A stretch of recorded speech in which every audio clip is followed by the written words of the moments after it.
오늘은 3월 첫째 주일이고 사순절 셋째 주일로 지킵니다. 출애굽한 이스라엘 백성들이 하나님의 능력으로 가나안 땅을 정복했습니다. 세월이 흘러서 하나님의 은혜를 받아서 가나안 땅을 정복한 모든 세대는 사라지고 오늘 1절에 보니까 가나안의 전쟁을 알지 못하는 새로운 세대가 등장했다고 합니다. 근데 하나님께서는 오늘 1절에 보니까 이 다음 세대, 이스라엘의 다음 세대를 시험하고 있습니다. 그래서 오늘 본문을 바로 이해하기 위해서는 하나님이 왜 이스라엘의 다음 세대를 시험하고 있는지를 깨달아야지 오늘 하나님이 전하는 뜻을 우리들이 잘 알 수 있는 것입니다. 또한 한 걸음 더 나간다면 그러면 지금 이 코로나 시대에서도 하나님께서 우리를 시험하시사 무슨 뜻을 전하고 있지? 이것까지 연결시킬 수 있다면 하나님이 나에게 주시는 최고의 적용이 될 수 있는 것이죠. 그래서 오늘 하나님의 말씀을 통하여 하나님께서 왜 이스라엘 백성들을 시험하는지 깨닫고 그 말씀을 오늘날 이 시대를 살아가는 이 코로나 시대 속에서 하나님이 우리에게 무엇을 시험하는지를 깨닫고 우리들의 삶에 적용할 수 있는 은혜의 시간, 소중한 시간이 될 수 있기를 간절히 소망합니다. 오늘 2절에 보면 하나님께서 이 다음 세대들을 시험하시는 이유는 뭡니까? 하나님이 가르쳐 주시는 시험이에요.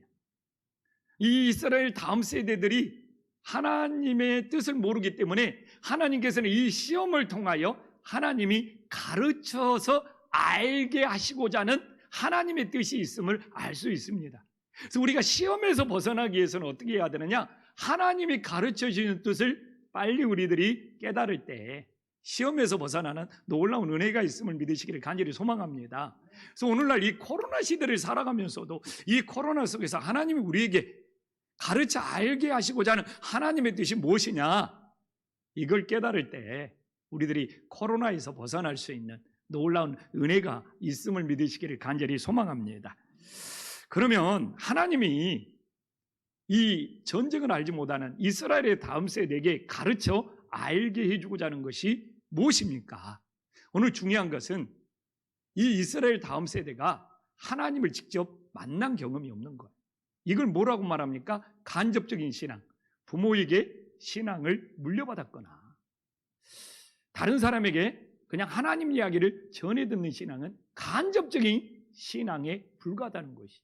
그래서 하나님께서는 지금 이스라엘 다음 세대가 오늘 본문의 맥락에 보면 하나님의 은혜를 직접 받아본 적이 없는, 하나님을 직접 체험한 적이 없는, 하나님을 온전히 확신하지 못하는 간접적인 신앙이라는 겁니다. 그래서 이 간접적인 신앙은 인생의 고난이나 어려움이 닥치면 언제든지 하나님을 떠날 수 있는 불완전한 신앙이라는 겁니다. 그래서 하나님께서는 가르쳐 알게 해주고 싶은 그 시험이 간접적인 신앙에서 내가 하나님을 직접 만나고 내가 하나님을 직접 확신하는 이 직접적인 믿음, 직접적인 신앙으로 변화되어야 된다는 것을 하나님은 정말 가르쳐주고 싶었던 것입니다. 그래서 오늘날 우리는 이 코로나 시대 속에서도 이래서 중요한 거예요. 나는 어떤 신앙생활을 하고 있느냐? 정말 간접적인 믿음이라면 이 코로나 속에서 하나님을 떠나버릴 수 있는 가능성이 굉장히 많다는 겁니다. 내가 하나님을 직접 만나지 못하고 내가 하나님을 직접 체험하지 못했을 때는 이 코로나 같은 상황 속에서 우리는 이 핑계 저 핑계로 하나님 앞에 예배드리는 것을 소홀히 해버릴 수 있다는 것이죠. 그러나 내가 하나님을 만난 직접적인 신앙이 있다면 이 코로나 속에서 더욱더 주님을 의지할 수 있는 은혜의 역사가 일어남을 믿으시기를 간절히 소망합니다. 그래서 하나님께서 언제든지 내가 하나님을 직접 만나지 못한 이 간접적인 신앙에서 하나님께서는 언제든지 하나님을 직접 만나서 어떤 인생의 시련과 고난이 올지라도 오히려 그 하나님을 떠나는 것이 아니라 하나님을 더욱더 의지할 수 있는 그 은혜를 가르쳐주고 있다는 것을 다시 한번 깨달으시기를 간절히 소망합니다. 그래서 저는 이 코로나가 이 하나님께서 이스라엘 다음 세대가 직접적인 신앙이냐 간접적인 신앙이냐를 분별했던 것처럼 이 코로나가 오늘날 이 시대에도 우리들이 하나님을 떠날 수 없는 직접적인 믿음이냐 아니면 우리들이 늘 이런 일들이 생기면 흔들리고 갈팡질팡하는 간접적인 신앙이냐, 동일하게 시험하는 시대라고 저는 연결할 수 있다고 생각을 합니다. 우리 모두 이런 인생의 어려움이 닥칠지라도 간접적인 믿음으로 흔들리는 것이 아니라 내가 하나님을 직접 믿고 확신하기에 변함없고 흔들림 없는 확신한 믿음들이 될 수 있기를 간절히 소망합니다. 그러면 하나님께서 이방 민족을 남겨뒀잖아요. 이 남겨두신 이방 민족이 이스라엘 백성들을 어떻게 시험하고 있습니까? 오늘 시험하는 방법이 뭡니까? 6절에 보면 그들이 딸들을 마다 아내로 삼으며 자기 딸들을 그들의 아들들에게 주고 또 그들의 신들을 섬겼다. 이게 결혼하는 것보다 더 문제는 뭡니까? 결혼을 하면 그 결과가 이방의 신들을 섬겨버리는, 하나님을 떠나버리는 것이 심각한 문제였다는 것이죠.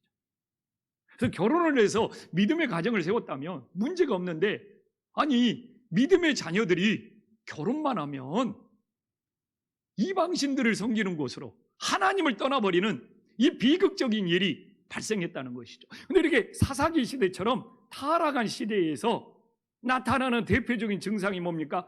믿음의 가정들이 붕괴한다는 거예요. 노아 시대를 봐볼까요? 노아 시대에도 창세기 6장 2절과 3절을 보면 하나님의 홍수로 심판하기 전에 사사기 시대와 동일한 증상이 나타나는 거예요. 하나님의 아들들이 사람의 딸들의 아름다움을 보고 자기가 좋아하는 모든 아내를 삼았는데 그 결과가 뭡니까? 그들의 육신이 되어버린다는 것이죠. 와, 이렇게 사사기 시대나 노아 시대에 이렇게 타락이 심한 시대에서 나타나는 대표적인 특징은 믿음의 가정이 붕괴되고 믿음의 가정이 무너지고 있다는 겁니다. 근데 저는 오늘날 이 시대의 신앙의 위기는 뭐냐? 사사기 시대나 노아 시대처럼 믿음의 자녀가 하나님을 떠나고 하나님 안에서 믿음의 가정을 세우지 못하는 이 위기가 나는 이 시대의 가장 심각한 신앙의 위기라고 정말 믿습니다. 야, 그래서 저는 세상의 타락을수록 가장 중요한 영적인 싸움은 뭐냐? 믿음의 가정을 지키고 믿음의 가정을 세우는 거예요. 그래서 오히려 코로나로 가정에서 예배드린다면 자녀들과 함께 이번 기회에 우리가 믿음의 가정을 세우는 디딤들로 삼자 하면서 이렇게 전화위복의 역사가 일어나는 놀라운 은혜가 있기를 간절히 소망합니다. 그래서 하나님이 어떤 환경, 어떤 처지냐 이것 가지고 불편한 것이 아니라 가정에서 예배드린다면 이번 기회에 우리 모든 가족이 모여서 믿음의 가정을 세우는 발판을 삼고 또 이제 대면 20%로 교회에 와서 예배를 드린다면 정말 우리들이 믿음의 가정을 지키기 위해서 하나님 앞에 더 간절히 기도할 수 있는 은혜의 역사가 일어나기를 간절히 소망합니다. 그럼 오늘 이스라엘 다음 세대가 가나안의 우상을 섬긴 이유는 무엇이죠? 사사기 기자는 7절에서 정확히 말씀해주고 있습니다. 자기들의 하나님 여호와를 잊어버렸다. 하나님을 완전히 잊어버린 걸까요? 아니 조상들에게 부모에게 신앙을 물려받았고 하나님 이야기를 들었는데 하나님을 완전히 잊어버렸을까요? 그 의미보다는 여기서 하나님을 잊어버렸다는 것은 그들의 신앙이 변질되었다는 겁니다. 그들의 신앙이 왜곡되었다는 겁니다. 그들이 하나님을 이제 아예 하나님 이름조차 모르고 잊어버렸다는 것이 아니라 여기서 하나님을 잊어버렸다는 것은 변질된 신앙을 말하고 있어요. 오늘도 우리들의 신앙이 변질되면 그건 하나님을 잊어버리는 거예요. 주여 주여 부를지라도 우리의 신앙이 변질되어 버리면 그건 하나님을 잊어버리는 거예요. 그래서 오늘 사사기의 핵심은 뭐냐? 신앙의 변질. 신앙의 변질을 통해서 하나님을 잊어버리는 것. 그런데 오늘날도 이게 저는 가장 중요한 영적인 싸움이라고 생각합니다. 그런데 오늘 사사기가 하나님을 잊어버리는 신앙의 변질이 무엇이냐 정확히 우리들에게 전해주고 있습니다. 그래서 우리가 사사기를 보면서 오늘 본문에서 이 말씀을 묵상하지 못한다면 수박 거달기가 되는 것이죠. 하나님을 잊어버리는 신앙의 변질은 무엇입니까? 오늘 6절에 나오잖아요. 그들의 신들을 섬겼더라. 다신교예요, 다신교. 신들이 여러 명이요. 우리는 유일하신 하나님을 믿어야 돼요. 근데 이게 가나안의 부족들은 뭡니까? 신들이 여러 명이에요. 다신교를 섬겼다는 겁니다. 근데 이게 다신교가 어떤 영향을 미친지 압니까? 종교 혼합주의. 막 기독교와 다른 종교를 섞어버리는 거예요. 그리고 또 종교다원주의. 우리 기독교에만 구원이 있는 것이 아니라 다른 종교들에게도 구원이 있다. 그렇게 다신교의 영향이 종교를 혼합시켜버리는 종교 혼합주의와 다른 종교에도 구원이 있다. 모든 종교는 똑같다. 이런 종교다원주의에 빠지게 만들어버린다는 것이 이 다신교의 위험성이죠. 그래서 이스라엘 다음 세대의 정확한 의미, 하나님을 잊어버렸다는 정확한 의미는 뭡니까? 야훼 하나님, 여호와의 하나님을 부르면서도 가나안 신들을 섬기는 종교 혼합주의에 빠졌다는 것이 정확한 의미가 되는 거예요. 근데 이 종교 혼합주의는 하나님을 잊어버린 거라니까요. 하나님께서 신명기 6장 4절 쉐마 교육입니다. 이스라엘아 들으라. 이스라엘 백성들에게 제일 중요한 교육이 쉐마 교육입니다. 이 들으라가 쉐마거든요. 이스라엘 쉐마 교육의 최고는 뭡니까? 우리 다 함께 한번 읽어보겠습니다. 시작. 이스라엘아 들으라. 우리 하나님 여호와는 오직 유일한 여호와. 이게 신앙의 최고봉입니다. 유일하신 하나님을 섬기는 것. 그러니까 하나님을 모른다는 것이 아니라 유일하신 하나님이 아닌 다신교의 영향으로 종교 혼합주의나 종교 다원주의가 되어버리면 그게 신앙의 변질이고 하나님을 잃어버리는 거예요. 오늘날 이 종교 혼합주의가 굉장히 많고요. 종교다원주의가 교회를 다니는 사람들 속에도 종교다원주의가 은근히 있습니다. 이게 신앙의 변질이고 하나님을 잊어버리는 거예요. 이 기독교 역사 속에 우리가 믿는 하나님을 지키기 위해서는 유일하신 하나님을 믿지 않냐면 우리 기독교는 역사 속에서 종교혼합주의와 종교다원주의로 흔적도 없이 사라져버릴 겁니다. 우리들이 목숨 걸고 순교할 만큼 지켜야 될 것이 유일하신 하나님이에요. 근데 요새 우리 주변에 보면 종교가 혼합되고 모든 종교에 구원이 있다는 이 종교다원주의가 얼마나 교회에 침투하고 그것이 되게 마음이 넓고 뭐 굉장히 그릇이 크고 이런 것으로 미화되는 것을 모습을 보면서 우리의 최고의 중요한 핵심을 잃어버리면 이 껍데기만 남는 종교가 무슨 의미가 있냐 이거예요. 그래서 변치 말아야 될 것. 이스라엘아 들으라. 이 쉐마 유일하신 하나님만을 섬김으로써 우리들이 신앙이 변질돼 여호와를 잊어버리는 우를 범하지 않기를 간절히 소망합니다. 또 하나는 무엇입니까? 오늘 7절에 보면 바알과 아세라 남신과 여신이 나오네. 우리는 오직 거룩하신 하나님을 믿어야 되거든요. 바알들은 남신이잖아요. 남신들이 여러 명의 바알들. 그리고 풍요의 신이에요. 아세라는 여신이에요. 그리고 아기를 많이 낳게 해준다는 다산의 신입니다.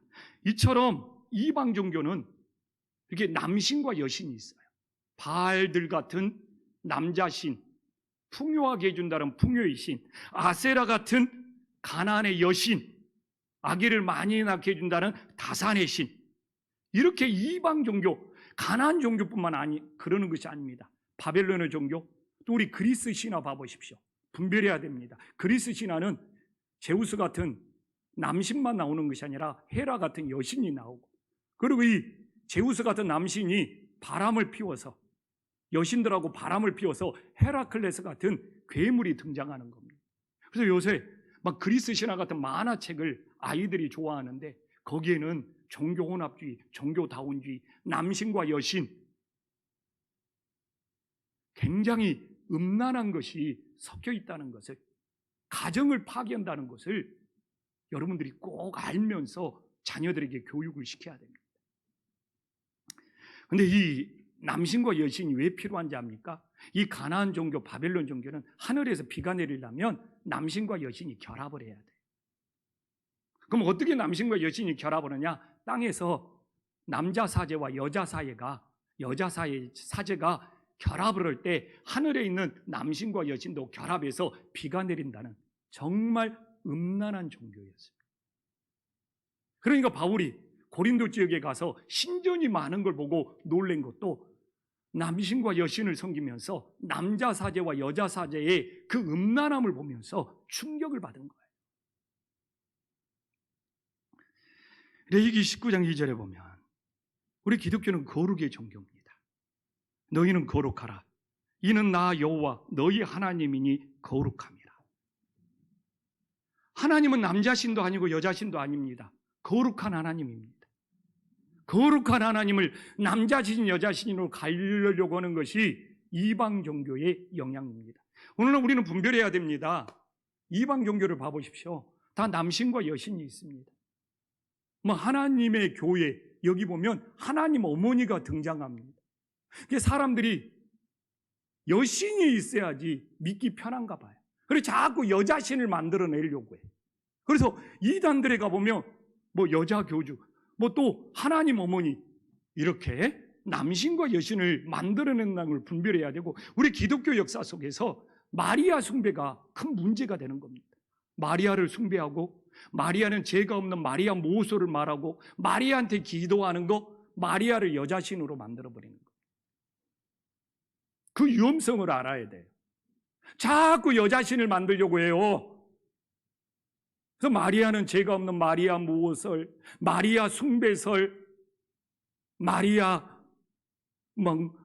어머니, 하나님 어머니, 이렇게 여신들을 만들어내는 것이 이 기독교의 타락이고, 하나님을 잊어버리는 얼마나 무서운 위험성이 있다는 것, 지금도 이것들이 주변에 많습니다.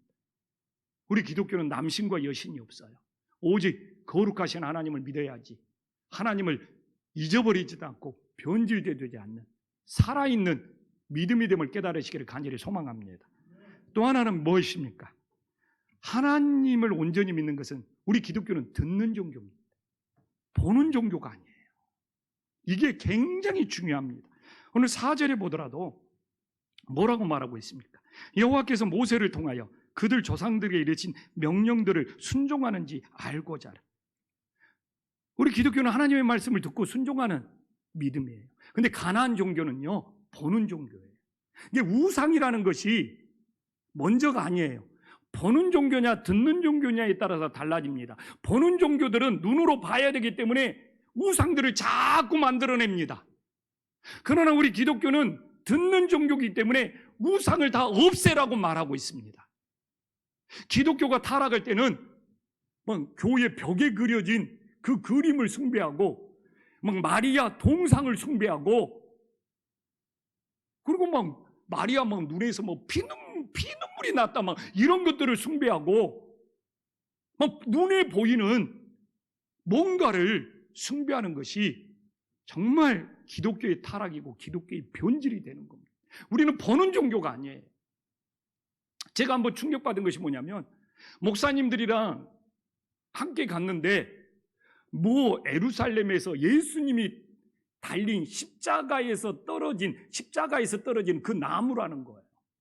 그걸 숭배하고 있는 걸 보면서 제가 충격을 받은 적이 있습니다. 아니, 예수님 십자가에서 진짜 떨어진 나무 쪼가리라고 해도 그게 기독교 유품이라고 하고, 저 금같이 싼 것 속에 딱 집어넣고 그걸 숭배하는 거예요. 그걸 보여준다고 그러니까 그냥 그걸 보려고 앞 다투어서 나가는 모습을 보면서도 충격을 받은 적이 있습니다. 기독교는 보는 종교가 아닙니다. 하나님을 보려고 하면 우상이 되고 타락이 되는 거예요. 속지 마십시오. 사람은 보는 것에 약합니다. 우리는 오직 하나님의 말씀을 듣고 그 들은 말씀을 순종하는 은혜의 역사가 있기를 간절히 소망합니다. 왜 이 시대에 기독교가 위기인지 압니까? 듣는 것이 약합니다. 너무 보는 것을 좋아합니다. 그냥 보는 것에, 요새는 그냥 스마트폰 모든 걸 봐야 됩니다. 그렇기 때문에 다음 세대들이 듣는 것이 더 약해져 가고 있어요. 저는 왜 청소년들이 이제 장년이 되어서 어른회에 나와서 제일 힘들어하느냐? 지금까지 보는 것에만 익숙했어.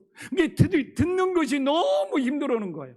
그러니까 기독교가 어떻게 오냐? 자꾸 보여주려고 하는 거예요. 보여주려다가 타락하는 거예요. 오늘도 듣는 것을 굉장히 힘들어하는 분들이 있어요. 듣는 것이 힘드니까 막 졸리고 여러 가지 증상이 나타나는 거예요. 이게 무서운 영적인 싸움입니다. 교회를요, 내가 알지만 5년, 10년 다녀도 듣는 것이 약한 사람은 하나님 말씀이 들리지가 않아요. 진짜 이게 하나님의 말씀이 들린다는 것이 얼마나 놀라운 은혜입니까? 근데 지금 시대가 다 보여주려고 그래. 이 보여주는 영상, 보여주는 컨텐츠. 그러니까 그냥 사람들이 보여준 거 좋아한다고 교회가 덩달아서 그걸 따라하다가 말씀을 듣는 것이 약해지는 거예요. 이 듣는 것도 훈련인데. 그래서 정말 이 기독교가 하나님을 잊어버리지 않고 변질되지 않는 종교가 되기 위해서는 이 세 가지는 목숨 걸고 지켜야 됩니다.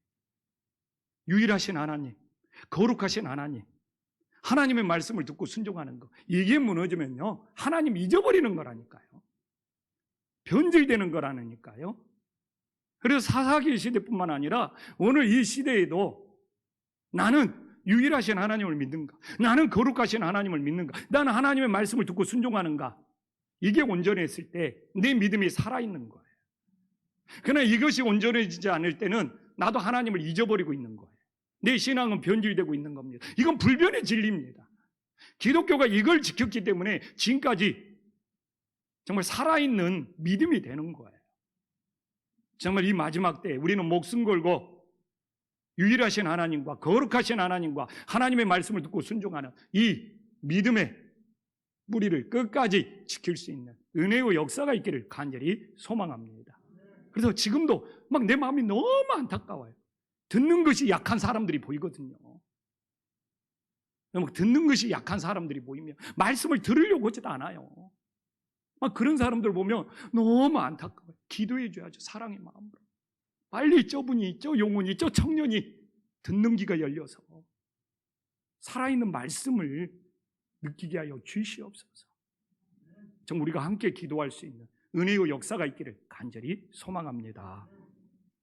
그럼 이스라엘의 다음 세대들이 세상에 종살이를 하다가 어떻게 구원을 받았습니까? 첫 번째는 하나님께 기도해야죠. 9절에 나오잖아요. 이스라엘 자손들이 여호와께 부르짖었습니다. 기도 외에는 다른 이유가 없는 것이죠. 오늘 이 다음 세대들이 기도하는 것에 두 가지 마음이 있습니다. 두 가지 마음. 하나는 회개하는 마음이죠. 하나는 회개하는 마음이죠. 또 하나는 뭡니까? 지금 종살이를 오고 있잖아요. 종살이에서 구출해달라고 기도하는 마음이죠. 근데 생각해 보십시오. 회개하는 마음 없이 이들은 구원을 받을 수가 없습니다. 그러니까 우리가 뭔가에서 구출받고 뭔가에서 구원을 받으려면 먼저 하나님 앞에 회개하는 마음이 있어야 되는 거예요. 이게 이스라엘 백성들이 부르짖으며 기도했다는 것은 하나님 앞에 우리 자신을 구출해달라 이렇게 기도하면서 더 그 안에 중요한 것은 회개를 해야 돼요. 하나님을 잊어버린 것, 내 신앙이 변질된 것을 회개해야지 구출을 받는 거예요. 오늘 코로나 시대에 하나님이 주시는 메시지가 있지 않겠습니까? 우리가 이 코로나에서 구출받으려면, 코로나에서 건진받으려면 우리가 하나님 앞에 회개해야 돼요. 이 하나님이 주신 창조 세계를 파괴해가지고 이 땅에 기후재앙이 닥친 거 아닙니까? 지금 코로나보다 더 무서운 것이 기후재앙입니다. 이 기후재앙 때문에 코로나 바이러스 같은 변종이 생겨나는 거예요. 그래서 이 시대의 근본적인 문제는 기후재앙입니다. 이제 3월 달에 눈 오는 거 흔한 일이 된다고 그러잖아요. 코로나는 일부분입니다. 심각한 것은 기후재앙이에요. 이 기후재앙의 문제는 뭡니까? 하나님께 도전하는 겁니다. 하나님의 창조 질서에 도전하는 겁니다. 하나님이 만드신 이 우주를, 하나님이 보시기에 좋았던 이 창조 세계를 인간의 탐욕과 인간의 제약으로 끊임없이 파괴하면서 사는 거예요. 그래서 기후재앙이 생겼고 그 기후재앙을 통해서 나타난 것이 기후변화라든지 변종 바이러스들이라든지 그 증상들이 나타나고 있는 거죠. 그래서 우리가 그냥 무조건 코로나에서 벗어나는 것이 아니라 하나님 앞에 인간의 탐욕과 인간의 제약으로 하나님 앞에 우리들이 어떤 죄를 범하고 있는지 우리들이 진심으로 회개할 때 이 코로나에서 벗어날 수 있는 놀라운 역사가 있기를 간절히 소망합니다. 그 다음에는 무엇입니까? 하나님 앞에 기도해야죠. 그 다음 단계는 오늘 9절에 나오잖아요. 하나님의 사랑을 받아야 됩니다. 여호와께서 이스라엘 자손들을 위하여, 여기서 이스라엘 자손들을 위한다는 것이 100% 사랑의 마음입니다. 이스라엘 자손들을 위한다는 것이 100% 사랑의 마음입니다. 하나님이 이스라엘 자손들을 위하는 사랑의 마음 때문에 구원해 주시는 거예요. 그래서 사랑이 없는 구원은 존재하지 않는 것입니다. 자, 부모가 자녀를 위하는 것이 뭐라고요? 사랑인 겁니다. 하나님이 우리를 위하여 하나님이 우리를 사랑하심으로 구원해 주시는 것이 사랑 관계 속에서도 동일합니다. 내가 내 아내를 위하는 것이 사랑인 거예요. 위하는 마음이 없으면 사랑이 아니에요. 근데 교회 와서 오늘 우리가 이것저것 봉사를 해도 하나님을 위하고 교회를 위하는 마음이 없으면 사랑이 아닌 거예요. 뭘 하나를 하더라도 하나님을 위하고 교회를 위하는 마음이 있어야지 하나님을 사랑하고 교회를 사랑하는구나. 이게 하나님께서 이 중심을 아시는 거예요. 우리가 뭐 구제나 선교 온다고 다 사랑이 아닙니다. 내가 정말 구제하고 내가 정말 선교할 때 그 선교사님을 위하는 마음, 그 구제를 할 때 그 상대방을 위하는 마음이 있을 때 뭐가 되는 거예요? 그게 사랑이 되는 거예요. 오늘 하나님께서 이스라엘 자손을 위한다는 것은 무엇입니까? 이스라엘 자손들을 사랑한다는 거예요. 그래서 모든 하나님의 구원 속에서는 사랑이 있는 거예요. 사랑 없는 구원은 없는 거예요. 그래서 이 땅에 저는 교회가 힘들어지는 것이 무엇입니까? 율법의 잣대는 강해요. 세상의 영향을 받아서 막 규칙, 규정 이런 걸 따지면서 율법의 잣대는 강한데 서로를 위하는 사랑이 식어지고 있는 거예요. 그래서 마지막 때 가면 사랑이 식어진다고 나와 있습니다. 우리가 어떻게 사랑합니까? 위하는 마음이에요. 제가 우리 성도님들을 위하는 마음이 사랑인 것이죠. 성도님이 저를 위하는 마음이 사랑인 것이고 이게 사랑의 공동체가 되는 것이죠. 그런데 자기만을 위하는 것에 갇혀 있다면 사랑의 역사가 일어나는 것이 아니고 자기만을 위하는 사람에 갇혀 있다면 자기 기준에서 벗어나면 율법의 잣대로 상대방을 정죄하고 판단하는 것이죠. 그래서 한국교회가 율법의 길로 가면 안 되는 거예요. 서로를 위해주는 사랑의 길로 가야 되는 것이죠. 그래서 저는 개척 목사지만 정말 교회라는 것은 세상의 기업이나 세상 회사나 세상 학교와 달라야 돼요. 무슨 원칙이나 규정이나 무슨 방법보다 서로를 위해주는 사랑의 마음이 앞서는 것이 사랑의 공동체, 믿음의 공동체가 되는 거예요. 저 어제 우리 장로님들이랑 빌립보서 1장을 묵상하면서 너무 은혜를 받았습니다. 제가 그래서 빌립보서 1장 설교 한번 할 거예요. 무엇에 은혜를 받았냐면 그 말씀이 있다면 그리스도의 심장, 사도 바울이 그리스도의 심장을 가졌노라. 와, 사도 바울이 가졌던 그리스도의 심장은 뭘까? 빌립보 교회가 서로 다퉜거든요. 이 유럽을 전도할 때 2차 선교여행을 할 때 제일 먼저 개척했던 빌립보 교회가 서로 다투는 거예요. 그러니까 사도 바울이 내가 그리스도의 심장으로 권하노니, 내가 그리스도의 심장으로 너희를 권면하노니 한 마음이 되라는 거예요. 한 마음이 되라는 거예요. 제가 내가 목회하면서 사도 바울처럼 예수님의 심장을 가진다는 것이 뭘까? 용서할 수 있고 서로를 위할 수 있고 이해할 수 있고 양보할 수 있고, 그래서 이 교회를 하나로 만드는 것이 그리스도의 심장이 되는 것이 아닐까. 그것이 떠나지 않아요. 근데 지금 이 시대에 교회가 예수님의 심장이 없어요. 예수님의 심장이 뛰지 않아요. 어제도 너무 제가 좋아하는 우리 안수희 집사님이 전화 나가지고 어느 교회가 다투고 있다는 거예요. 나는 교회가 다툰다는 이야기를 들었을 때 제일 마음이 아파요. 정말 예수님의 심장이 있을까? 서로를 위하는 마음이 있을까? 하나님께서는 우리를 위하셔서, 우리를 사랑하셔서 우리를 구원해 주셨는데, 내가 하나님이 우리를 위하셔서 하나님의 사랑을 받아서 구원을 받았다며, 우리의 구원 속에서는 하나님의 사랑이 반드시 있거든요. 우리도 서로를 위하는 마음으로 사랑하면서, 정말 우리 김포 한신교회는 무슨 잣대, 기준, 원칙보다도 서로를 위해주는 사랑의 마음이 우선이 되는 예수님의 심장을 가진 은혜의 공동체가 될 수 있기를 간절히 소망합니다. 마지막 하나는 뭡니까? 하나님께 기도도 해야 됩니다. 하나님이 우리를 위하시는 사랑도 있어야 됩니다. 근데 마지막은 뭡니까? 10절에 성령이 임하셔야죠. 여호와의 영이 그에게 임하셨다고 합니다. 사람의 방법이 아니라는 것이죠. 이 성령이 임하는 성령의 방법, 하나님의 방법으로 구원의 역사는 일어나는 것이죠. 성령의 능력이 어떻게 나타났습니까? 10절에 봐보십시오. 그의 손에 넘겨주었다는 겁니다. 이 그의 손을 가진 사람은 성령이 임한 온예를 말하고 있는 거잖아요. 성령이 임한 사람을 하나님이 사용하신다는 거잖아요. 지금 성령이 임한 사람에게 이스라엘의 구원을 맡기고 있는 거잖아요. 근데 진짜 하나님께 쓰임받는 사람은 성령이 임한 사람인가요? 그냥 내 감정, 내 생각으로 오니까 딴 사람이 마음에 안 드는 거예요. 딴 사람이 내 생각, 내 감정으로 오니까 자꾸 내 방법, 내 생각과 뒤틀리는 거예요. 어떻게 교회가 자기 기준대로 가야 됩니까? 하나님 기준으로 가야지. 아멘. 이 김포한신교회가 조영식 목사 기준으로 가야 됩니다. 아니에요. 하나님 기준으로 가야지. 근데 이렇게 성령이 임하지 않고 주님의 일을 하면 자꾸 자기 눈에 어긋나고 자기 마음에 안 드는 거예요. 봐보십시오. 오늘 10절 다시 한번.